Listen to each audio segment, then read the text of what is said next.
ಮಹಾಭಾರತವು ಕೇವಲ ಯುದ್ಧಗಳ ಮತ್ತು ರಾಜಕಾರಣದ ಕಥೆಯಷ್ಟೇ ಅಲ್ಲ, ಅದು ಮನುಷ್ಯನ ಗುಣಗಳು, ದೋಷಗಳು ಮತ್ತು ಜೀವನದ ಪಾಠಗಳನ್ನು ಹೇಳುವ ಮಹಾಕಾವ್ಯ.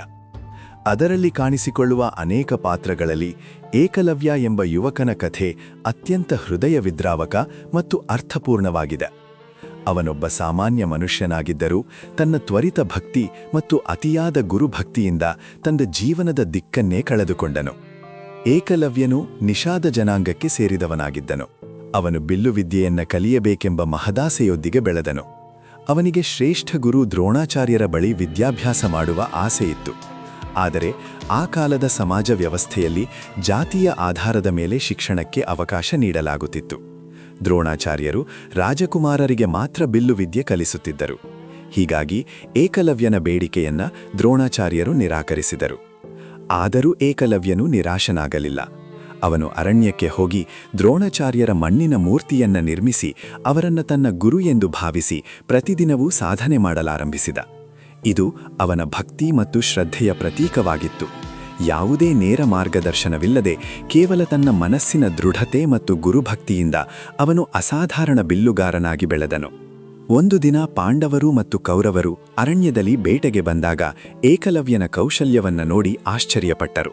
ವಿಶೇಷವಾಗಿ ಅರ್ಜುನನಿಗೆ ಆತಂಕ ಉಂಟಾಯಿತು. ದ್ರೋಣಾಚಾರ್ಯರು ಅರ್ಜುನನಿಗೆ ನೀನೇ ಲೋಕದಲ್ಲೇ ಶ್ರೇಷ್ಠ ಬಿಲ್ಲುಗಾರನಾಗುತ್ತೀಯಾ ಎಂದು ವಾಗ್ದಾನ ಮಾಡಿದ್ದರು. ಆದರೆ ಏಕಲವ್ಯನ ಪ್ರತಿಭೆ ಆ ವಾಗ್ದಾನಕ್ಕೆ ಸವಾಲಾಗಿ ಕಾಣಿಸಿತು.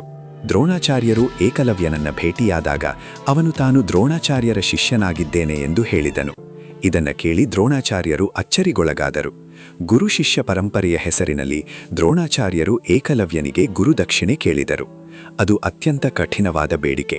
ನಿನ್ನ ಬಲಗೈಯ ಅಂಗುಲಿಯನ್ನ ನನಗೆ ಕೊಡು. ಇಲ್ಲಿ ಏಕಲವ್ಯನು ಒಂದು ಕ್ಷಣವೂ ಯೋಚಿಸಲಿಲ್ಲ. ತನ್ನ ಭವಿಷ್ಯ, ತನ್ನ ಜೀವನ, ತನ್ನ ಪ್ರತಿಭೆ ಯಾವುದನ್ನೂ ಪರಿಗಣಿಸದೆ ತಕ್ಷಣವೇ ತನ್ನ ಅಂಗುಲಿಯನ್ನ ಕತ್ತರಿಸಿ ಗುರುದಕ್ಷಿಣೆಯಾಗಿ ಅರ್ಪಿಸಿದನು. ಈ ತ್ವರಿತ ನಿರ್ಧಾರವೇ ಅವನ ಜೀವನದ ಮಹತ್ತರ ತಿರುವಾಯಿತು.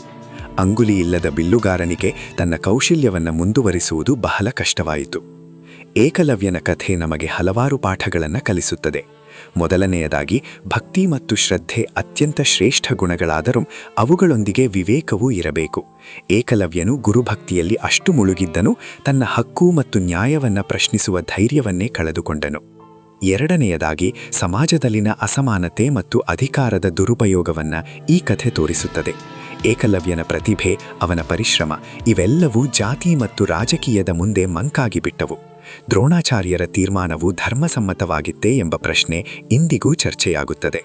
ಮೂರನೆಯದಾಗಿ, ತ್ವರಿತ ನಿರ್ಧಾರಗಳು ಜೀವನದಲ್ಲಿ ದೊಡ್ಡ ಬೆಲೆ ಕೊಡಬೇಕು ಎಂಬುದನ್ನು ಈ ಕಥೆ ನೆನಪಿಸುತ್ತದೆ. ಏಕಲವ್ಯನು ಒಂದು ಕ್ಷಣ ಯೋಚಿಸಿ ತನ್ನ ಗುರುದಕ್ಷಿಣೆಯ ಬಗ್ಗೆ ಪ್ರಶ್ನಿಸಿದ್ದರೆ ಬಹುಶಃ ಅವನ ಜೀವನವೇ ಬೇರೆಯಾಗಿರುತ್ತಿತ್ತು. ಅಂತಿಮವಾಗಿ ಏಕಲವ್ಯನು ಸೋತವನಲ್ಲ. ಅವನು ತನ್ನ ಆತ್ಮಗೌರವ ಮತ್ತು ಶ್ರಮದಿಂದ ಮಹಾಭಾರತದ ಇತಿಹಾಸದಲ್ಲಿ ಅಮರನಾದನು. ಅವನ ಕಥೆ ನಮಗೆ ಹೇಳುವುದೇನೆಂದರೆ, ಮನುಷ್ಯನು ಎಷ್ಟೇ ಶ್ರೇಷ್ಠನಾಗಿದ್ದರೂ ವಿವೇಕವಿಲ್ಲದ ತ್ವರಿತತೆ ಅವನನ್ನು ಹಿನ್ನಡೆಯತ್ತ ತಳ್ಳಬಹುದು. ಈ ರೀತಿಯಾಗಿ ಮಹಾಭಾರತದಲ್ಲಿನ ಏಕಲವ್ಯನ ಕಥೆ ಒಂದು ಸಾಮಾನ್ಯ ಮನುಷ್ಯನ ಜೀವನದಲ್ಲಿ ತ್ವರಿತ ನಿರ್ಧಾರ ಮತ್ತು ಅತಿಯಾದ ಭಕ್ತಿಯ ಪರಿಣಾಮಗಳನ್ನು ಸ್ಪಷ್ಟವಾಗಿ ತೋರಿಸುತ್ತದೆ.